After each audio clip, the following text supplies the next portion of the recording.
Hello everyone, welcome to Ameya the infinity.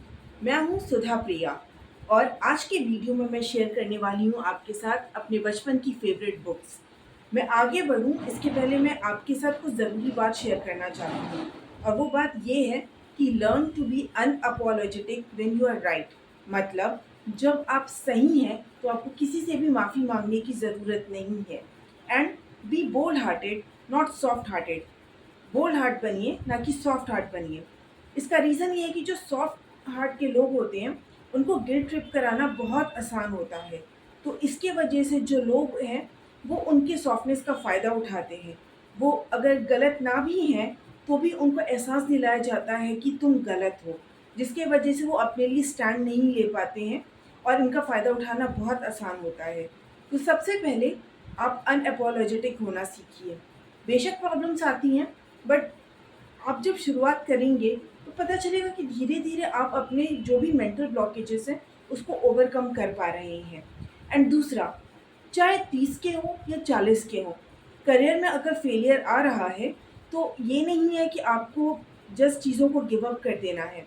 Even at the age of 40 आप अपना career दोबारा buildup कर सकते हैं। और ये चीज़ मैं ऐसी कोई थियोरेटिकली बात नहीं कर रही हूँ, मैं खुद अपने ऊपर ये चीज़ अप्लाई किया है तब मैं बोल रही हूँ। क्योंकि जब मैं यूएस गई थी अपने मास्टर डिग्री को पूरा करने के लिए, तो वहाँ मेरी तबीयत ख़राब हो गई थी जिसकी वजह से मुझे अपनी पढ़ाई बीच में ही छोड़कर वापस आनी पड़ी थी। Now currently I am of 30। तो मेरे लिए एक बहुत ही चैलेंजिंग चीज़ था कि मुझे अपना करियर दोबारा शुरू करना है। एंड जनरली मतलब जब आप 30 के हो जाते हैं तो लोग आपसे बहुत ज़्यादा क्वेश्चंस पूछना शुरू कर देते हैं कि क्या कर रहे हो लाइफ में, क्या नहीं कर रहे हो लाइफ में। लोग आपको एहसास दिलाते हैं कि ओ तुम 30 की हो गई हो, कितना कमा लेती हो, तुम्हारा भाई देखो ये कर रहा है, ये वो कर रहा है, तुमसे 10-10 साल छोटे लोग ढाई ढाई लाख रुपए महीना कमा रहे हैं। ट्रस्ट में ये चीज़ें मेंटल प्रेशर बिल्टअप करती हैं, बट आपको स्ट्रांग बनना पड़ेगा। आपको अपना स्टैंड, अपनी लाइफ का स्टैंड, अपना करियर का स्टैंड खुद लेना होता है लाइफ में। आप बेशक 10,000 रुपये से ही शुरुआत कर रहे हैं पर आप करिए ज़रूर। एंड तीसरी इम्पॉर्टेंट चीज़ कि develop the habit of reading. हर दिन कुछ ना कुछ बेहतर आर्टिकल ज़रूर पढ़िए। मैं भी पूरी तरह से कोशिश करती हूँ, कई बार चीज़ें मिस भी हो जाती हैं, बट गिव अप नहीं करना है। हमेशा जब आप कुछ सीखने की जद्दोजहद में लगे रहते हैं ना, तो लाइफ में ना एक मोटिवेशन बनता है कि यार हमें भी कुछ करना है। अगर ये बंदा कुछ कर रहा है तो हम भी कुछ कर सकते हैं। सो मेरी फर्स्ट फेवरेट बुक है you can win by Shiv Khera. ये बुक ऐसी है जिससे मैं कभी बोर नहीं होती। इसका बैक कवर निकल गया है। एंड आप भी इस बुक को जितनी बार भी पढ़िएगा ना, आपको कुछ ना कुछ नया ही सीखने को मिलेगा। इसके अलावा मेरे पास रॉबर्ट कियोसाकी की rich dad and poor dad भी है। ये बुक मैंने तब खरीदी थी जब मैं शायद 8th स्टैंडर्ड में थी, मुझे याद नहीं आ रहा है। इसके अलावा मेरे पास मैथमेटिक्स क्विज बुक है, एस्ट्रोनॉमी क्विज बुक है। एंड ये दोनों बुक्स ही बहुत इंटरेस्टिंग है। क्विज किसे नहीं अच्छा लगता। और अगर आप जैसे नंबर सिस्टम वगैरह में इंटरेस्टेड है, हॉरोस्कोप में बहुत इंटरेस्ट रखते हैं, तो आपके लिए ये कीरो की अंक विद्या बहुत पसंद है। मेरा जो बर्थडे है वो मई में आता है, तो फिर मैं बताती हूँ कि मई के लोग कैसे होते हैं।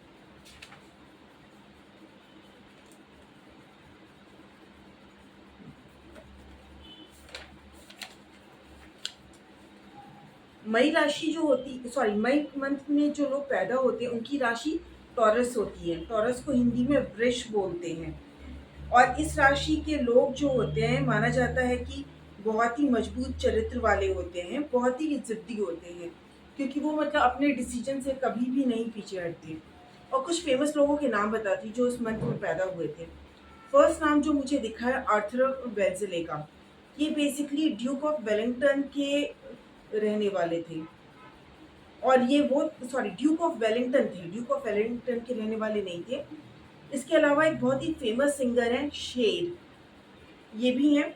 उसके अलावा अमेरिका की फर्स्ट जो फीमेल एस्ट्रोनॉट थी डॉक्टर सैली के राइट, वो भी इसी मंथ में पैदा हुई थी। फिर अमेरिका के राष्ट्रपति जॉन एफ कैनेडी। उसके अलावा बहुत ही फेमस एक्टर जॉन वेन। उसके अलावा महारानी विक्टोरिया का भी जो बर्थ है वो 24 मई का है। फिर एक बहुत ही famous actor sir Laurence Olivier, ये 22 मई 1907 को पैदा हुए थे। इसके अलावा बॉब डायलन जो बहुत ही फेमस पॉप सिंगर है वो भी 24 मई को पैदा हुए थे। फिर सर अर्थर कानन डॉयल जिन्होंने शर्लॉक होम्स लिखा था, वो भी मई मंथ में ही पैदा हुए थे।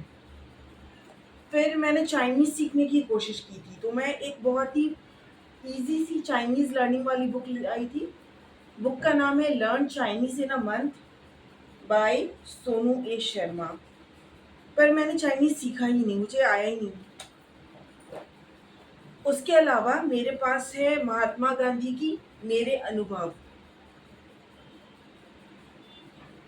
फिर चंद्रगुप्त मौर्य बाय जयशंकर प्रसाद। फिर श्रृंखला की कड़ियाँ बाय महादेवी वर्मा। फिर the story of my life by Helen Keller.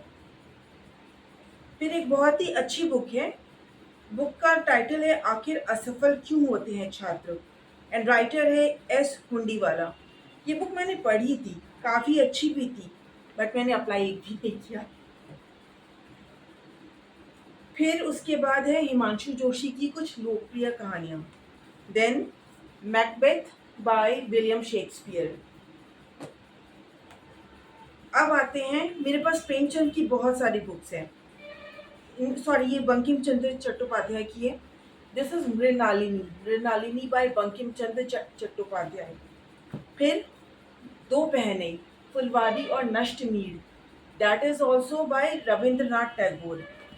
फिर शरद चंद्र की अमर कहानियां। अब आते हैं मुंशी प्रेमचंद की बुक्स के ऊपर।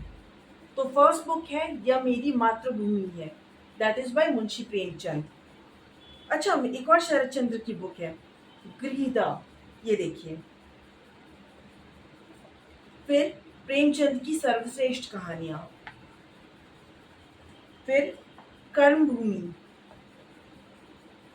फिर कफन। ये सारी बुक्स मेरी फेवरेट है। एंड प्रेमचंद एक ऐसे ऑथर है कि मतलब आप इनकी बुक्स जितनी बार भी पढ़ेंगे ना, कभी आप बोर नहीं होंगे। और इसीलिए मतलब ऑलमोस्ट पास्ट 20 ईयर्स मतलब हो चुके हैं, पास्ट 20 ईयर्स से मैंने ये सारी बुक्स संभाल के रखी है। किसी को मैं हाथ भी नहीं लगाने देती इन बुक्स को। आई नो मैं सेल्फिश साउंड कर रही हूँ, बट क्या करूँ, होता है यार, सबका अपना अपना ऑब्सेशन है, मेरा यही है। फिर Othello by William Shakespeare. Then Hamlet, that is also by William Shakespeare. फिर इसके अलावा मुझे कॉमिक्स बहुत पसंद थी। इनफैक्ट मैं कॉलेज में भी चली गई थी तो भी मैं कॉमिक्स पढ़ती थी। तो फर्स्ट मेरी कॉमिक्स है हत्यारा कौन, सुपर कमांडो ध्रुव।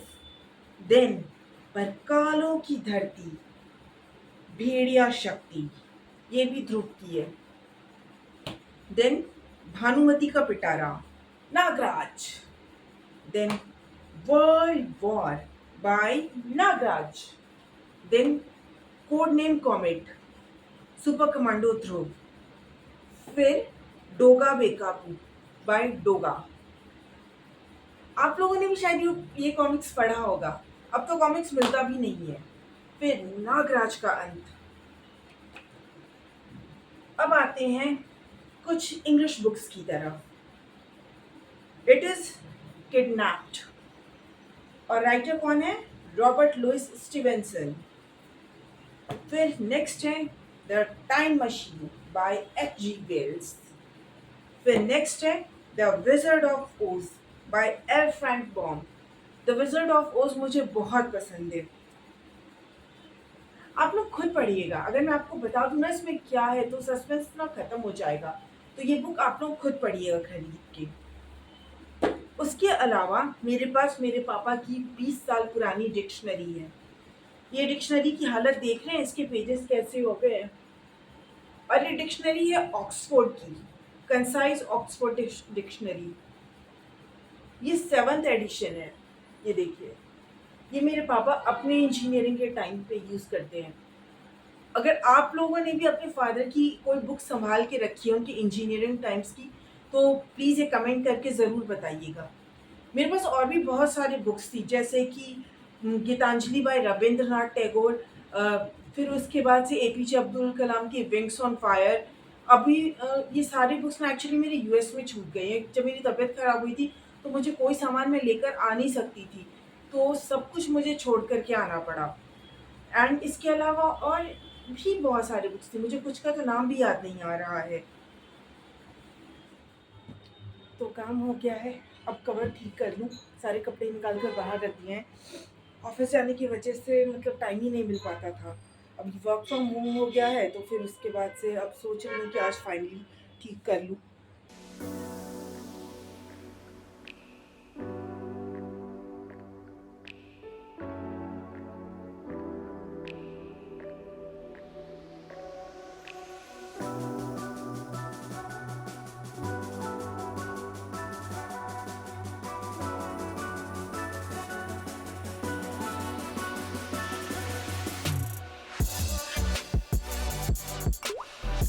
अभी कुछ दिन पहले मैं अपने लिए काफ़ी सारे नए-नए कुर्तीज़ खरीद के लाई थी, तो मैं आपको दिखाती हूँ।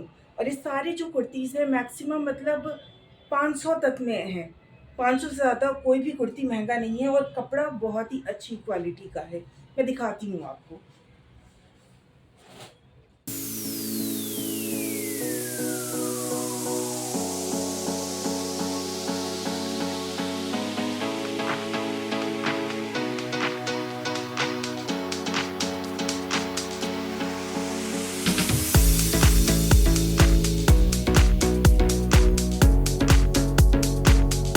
इवनिंग टाइम में this place turns literally super crazy.